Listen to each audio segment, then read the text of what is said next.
Hey folks, this is Richard Byrne, and I want to address in this video a topic that's come up a lot in the last week in the educational technology community or in the educational blogging community, and that's around the issue of content scraping websites, or sometimes called content aggregation websites, that will display a whole bunch of feeds from RSS feeds from a variety of blogs and websites across the internet. Now there are some that do it right, like Alltop, for example, which is run by Guy Kawasaki. Shout out to Guy Kawasaki, great guy. And you can see here they've imported the headlines from a bunch of places. Let's say I find an article from Cool Cat Teacher blog that I like. I've got Vicki Davis. This is her blog, and I click through it, and there it is, and I see Vicki's website, and I know I'm directly on Vicki's website. And I get this little pop-up from Vicki, which is great, and it's all Vicki's website. She gets all the traffic, she gets all the benefits of it, and if I go to share the article from Vicki's website, it will lead back to Vicki's website directly.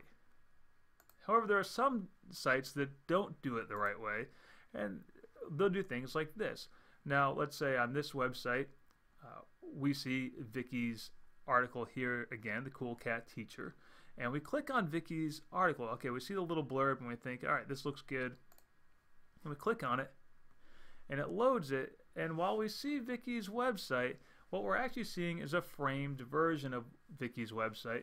And one of the things that happens here, if I go to share it using their tool, if I click through to share it, let's say on Twitter, it gives credit to Vicki, but it also gives credit to this site.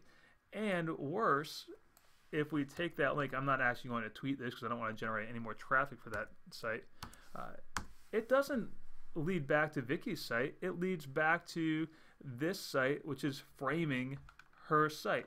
Now, you might be thinking, Richard, this is not a big deal, but if you think about someone like Vicki or someone like myself who makes a part of our living through writing blog posts and generating ad revenue, basically a site like this one is benefiting from the hard work that we do while also directing traffic away from our sites. For reference, I did a little research into my Google Analytics. I had 1.1 million page views last month. Less than 400 were generated by this particular service.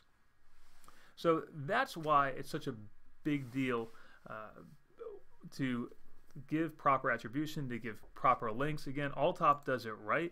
You click on the link, you go directly to the source, and when you share directly from Vicki's site or from whomever's site it is. Whereas some of the other sites, they're framing up the articles and really just generating traffic for themselves and not really sharing traffic very well at all. So that's why you may have seen me write about it or rant about it this week on Twitter. There's been some other teachers who have been on the same rant, I guess, for the last week, and I hope you now understand why some of us get so upset about this topic. And as always, if you have any questions about blogging or how blogging works or how you can make your blog better, you can always feel free to email me, richardbyrne@freetechforteachers.com, or you can tweet at me if you really disagree with me and you think I'm completely out of left field or right field or whichever field you want to pick. Feel free to tell me that as well. All right.